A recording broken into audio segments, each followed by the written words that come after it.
हम प्रेरणात्मक क्रिया किसे कहते हैं इसे समझेंगे। तो अभी वाक्य देखेंगे। हर्ष कविता लिखता है। हर्ष कविता लिखता है। इस वाक्य में कविता कौन लिख रहा है? हर्ष। और क्रिया क्या है? लिखना। ठीक है, तो यहाँ पर हर्ष अपने आप लिख रहा है, कोई उसे डिक्टेट नहीं कर रहा, बोल नहीं रहा है। ठीक है, अब दूसरा वाक्य देखेंगे। पिताजी हर्ष से कविता लिखाते हैं। तो इस वाक्य में आप देखेंगे पिताजी हर्ष से कविता लिखाते हैं। तो इस वाक्य में कर्ता कौन है और वह क्या कर रहा है? तो यहाँ पर पिताजी क्या कर रहे हैं? हर्ष से कविता लिखाते हैं। ठीक है, तो यहाँ पर लिखने की प्रेरणा कौन दे रहा है? कार्य किससे कराया जा रहा है? हर्ष से। और पिताजी स्वयं नहीं लिख रहे। ठीक है, अभी दूसरा वाक्य देखेंगे। पिताजी माताजी द्वारा हर्ष से कविता लिखवाते हैं। ठीक है, अभी यहाँ पर देखेंगे पिताजी हर्ष से कविता नहीं लिखा रहे, अभी पिताजी माताजी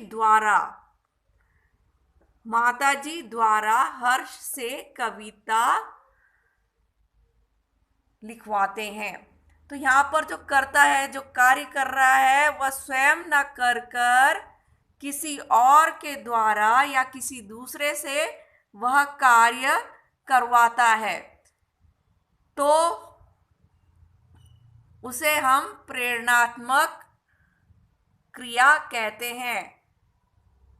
जहाँ पर कर्ता जो कार्य कर रहा है वह स्वयं खुद न कर किसी और के द्वारा कार्य करवाता है, तो उसे प्रेरणात्मक क्रिया कहते हैं।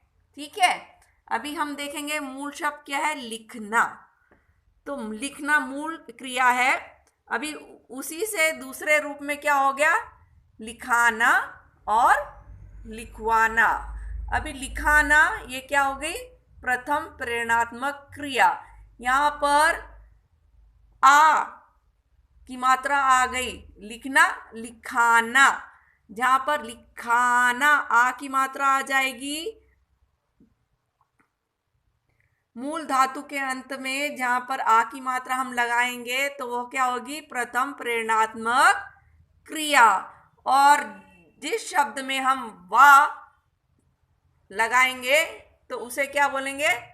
द्वितीय प्रेरणात्मक क्रिया। लिखवाना। समझ में आया? तो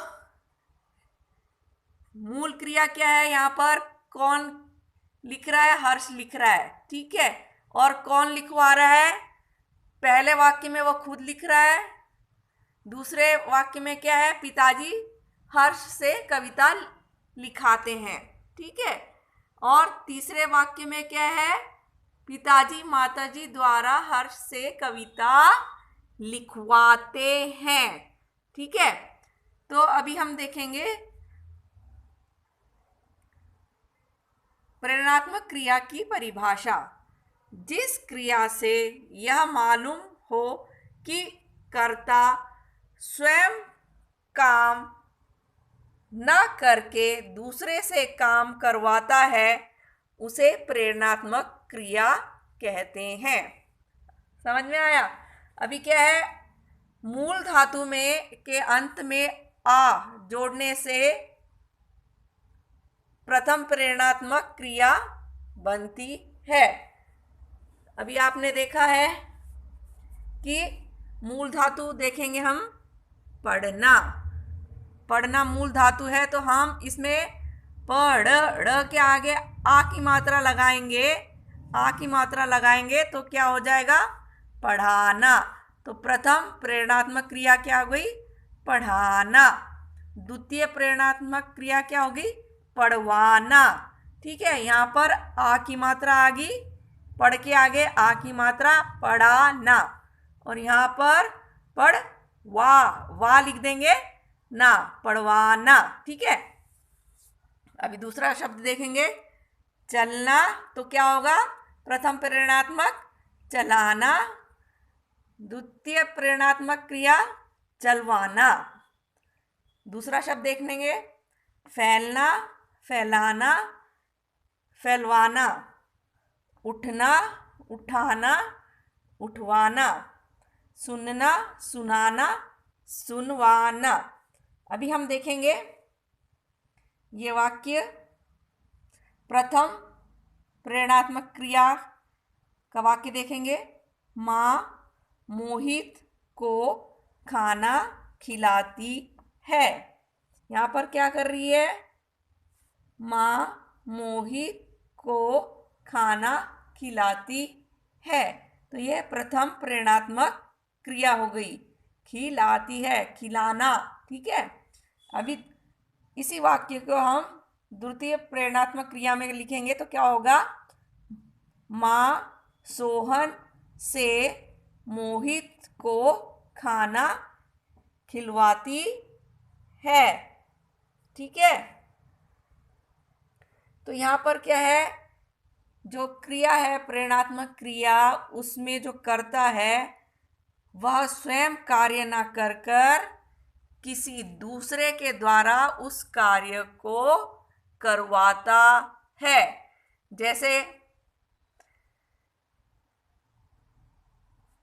अध्यापिका छात्र से पाठ पढ़ाती है। तो ये प्रथम प्रेरणात्मक क्रिया हो गई, पढ़ाती। ठीक है ना। या पढ़वाती आया तो द्वितीय प्रेरणात्मक क्रिया। समझ में आया?